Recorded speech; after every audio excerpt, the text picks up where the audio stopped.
சிரிப்புரையாற்றுகிறார்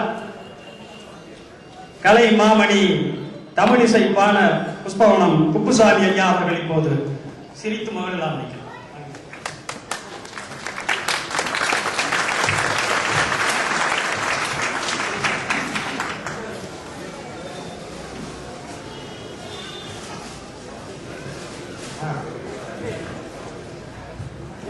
தமிழ் என் அன்னை, தமிழ் என் தந்தை, தமிழ் என் உடன் பிறப்பு, தமிழ் என் மனைவி, தமிழ் என் பிள்ளை, தமிழ் என் நட்புடை தோழன், தமிழ் என் சுற்றம், தமிழ் என் சிற்றூர், தமிழ் என் மாமணி தேசம், தமிழ் யான் வாழும் எழில் மாஞாலம், தமிழே என் உயிர் மூலம்.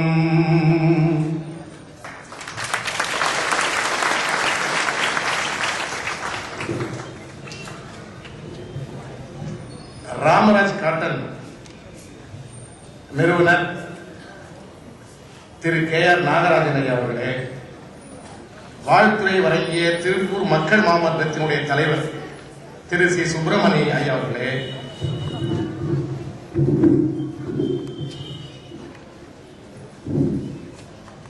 திருப்பூர் சண்முகானந்தா சங்கீத சபா தலைவர் திரு வீரராகவன் ஐயா அவர்களே, நஞ்சூரை நிகழ்த்த இருக்கின்ற திரு சிற்பி ரகுநாதன் அவர்களே, சென்னை சில்க்ஸ் உரிமையாளர் அவர்களே, சிரித்து கவலை மறந்து நோயை நம்மிடமிருந்து ஓட்ட இருக்கின்ற திருப்பூர் வாழ்கின்ற ரசிக பெருமக்களே,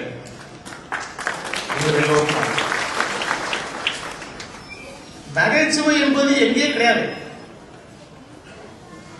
நமக்கே இருக்கு. நடந்து போகும்போது நகைச்சுவை இருக்கலாம், உணவு அருந்தும் போது நகைச்சுவை கிடைக்கும். நான் பள்ளி பருவத்தில் படிக்கிறப்போ ஒரு நாள் பான்ஸ் பவுடர் போட்டு முகத்தை அழகுபடுத்திக்கிட்டு இருந்தேன். அந்த கிராமத்தில் புட்டாமாகுமா. அப்ப எங்க அம்மா வந்தாங்க, என்ன நான் தடவுறேன், இல்ல பவுடர் தடவுறேன், கோபமா வருது, ஏன்டா கோபப்படுற, என்ன ஏன் கருப்பா கத்த. அவங்க சொல்றாங்க, ஏ கருப்பா இருக்கிறன்னு கவலைப்படுறியாப்புல, ஏன்டா கவலைப்படுற, நீ பிறக்கும் போது செக்கச்சேவன்னு நெருப்பு மாதிரி இருந்தடா. அப்ப நான் கேட்டேன், அப்ப ஏன் கருப்பானே, தெரியாம அவனை குளிப்பாட்டிட்டா. ஒரு கிராமத்து குசும்பு எப்படி இருப்பா. ஆகவே நகைச்சுவை என்பது எல்லா இடத்திலும் இருக்கு. ஹோட்டல்ல சாப்பிட போயிருந்தேன், 2 பேருக்குள்ள சண்டை வந்துட்டு. 2 பேர் யாருன்னா ஹோட்டல் உரிமையாளருக்கு சாப்பிடுறவங்க சண்டை, பயங்கர சண்டை. 2 பேரும் இன்னைக்கு அடிச்சுக்க போறோம், நம்ம பாதி சாப்பாடுல எரிச்சு போக வேண்டியிருக்கு, ஏன் அது அப்படின்னு பார்த்துட்டு இருந்தா அவர் ஹோட்டல் உரிமையாளர் சொல்றாரு, ஏய் என் மேல கைய வச்சிருக்க நீ. அவன் பார்த்தா சாப்பிடுறாங்க, சண்டைக்கு வந்தவன் அவன் மேல கைய வச்ச பேரடா செய்வேன். அவன் கைய வச்சிருவானா அடிக்கிறத சொல்றான், இவன் கைய வச்சு பேரடா செய்வேன், புசுக்குன்னு போச்சு. 2 பேரும் அடிச்சுப்பாங்க, இது ஒரு நகைச்சு வாங்கி போச்சு. 2 பேருக்கு சண்டை ஒரு இடத்துல. அவன் சொன்னான், ஏய் இந்த ஊருங்கிறதான், ஏய் இந்த ஊருங்கிறதுனால என்னை நீ அடிக்க வந்துட்டியா, என் ஊருக்கு வந்து பாடுறான் அப்படின்னா. ஏய் உன் ஊர் என்ன பெரிய டெல்லியாடா, எங்கடா உன் ஊருனா, ஒரு ஊர் பேர சொன்னான், அந்த ஊருக்கு வந்து பாடுறான். டேய் வர்றான்டா, அவன் பின்னாலே வர்றான், பேருந்துல ஏறிட்டான். அவன் முன்னே இருக்கு, கடைசி இருக்கு, இறங்கிட்டான். ஏய் என் ஊருக்கே வந்துட்டியா, என் தெருவுக்கு வந்து பாடுறான். என்னடா பெரிய தெரு பொம்பாடா, தெருவுக்கே வந்தா, தெருவுக்கே வந்துட்டான். என் தெருவுக்கே வந்துட்டியா நீ, என் சந்துக்குள்ள வந்து பாடுறான். சந்துக்குள்ளே வந்துட்டான். ஏய் சந்துக்குள்ளே வந்துட்டியா நீ, என் வீட்டு திண்ணையில வந்து பாடுறான். வீட்டு திண்ணைக்கு வந்துட்டான். ஏய் திண்ணைக்கே வந்துட்ட நீ, வீட்டுக்குள்ள வந்து பாடுறான். ஏன் வந்தா நானும் வீட்டுக்குள்ள போனான். உடனே அந்த வீரம் பேசினால என் வீட்டுக்கு வந்து பாடுறாங்க. பொம்மை கட்டினா அவன் கால் விழுந்து தெரியாம செஞ்சுட்டா மன்னிச்சிருவாங்க. சப்புடு போது சில இடத்துல சில பேர் பேசுறது பேச்சு அப்படி பேசுவான். நம்ம தமிழர்களை பேச விட்டா நல்லா பேசுவோம், ஆனா பேச்சுப்படி நம்மால் இருக்கிறாங்கன்னா அதுதான் கஷ்டம். 3 தமிழர்கள் மீன் பிடிக்க போனான்.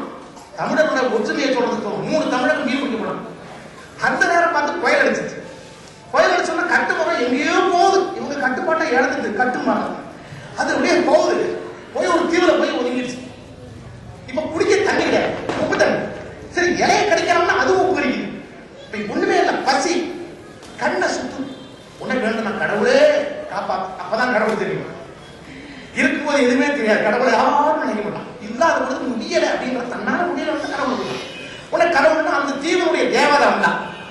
அவ சொன்னா உங்க 3 பேருக்கு இன்னைக்கு அதிர்ஷ்டம் அடிச்சிருக்குதுன்னு. அதனால தான் நானே புயலை உருவாக்கி இந்த தீவுக்கு உங்களை இழுத்தேன். இந்த தீவுடைய தேவதை நான். நீங்க என்ன வேணாலும் கேட்கலாம், அதை உடனே நான் கொடுப்பேன் அப்படின்னா தேவதை. 3 பேரும் தமிழை ஞாபகம் வச்சிருக்கு. முதல் தமிழை யோசிச்சா, என்ன கேட்டாலும் தர்றேன்னு இந்த தேவதை சொல்றான். இந்த அமெரிக்காவில் இவன் உங்க கம்ப்யூட்டர்ல வச்சுட்டு பில் கேட்ஸா அவன் பெரிய எல்லாம் பண்றான். அவனை விட பெரிய ஆகணும் நான் அமெரிக்காவில் போயிடணும்.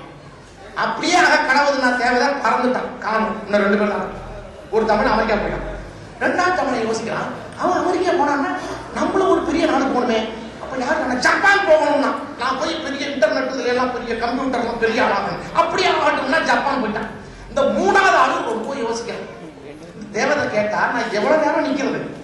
நீ கேட்டதான் நான் கொடுக்க போறேன், அது சீக்கிரமா கேள.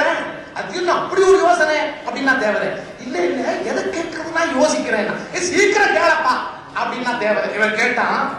இப்ப 2 பேரும் போனால அமெரிக்காவுக்கும் ஜப்பானுக்கும் அவன் 2 பேரையும் கொண்டாந்து ஏற்க கொடுக்கணும். தெரிஞ்சு போச்சா? நம்ம ஒற்றுமை தெரிஞ்சு போச்சா? ஒருவர் வாழ பிறருக்கு பொறுக்காது. ஆனா இங்க பாருங்க, வேட்டியும் இருக்குது, பேண்ட் இருக்குது, சேலையும் இருக்குது. வேட்டி ராமராஜ், சேலை சென்ன செல்வி. ஒற்றுமை பத்தியா?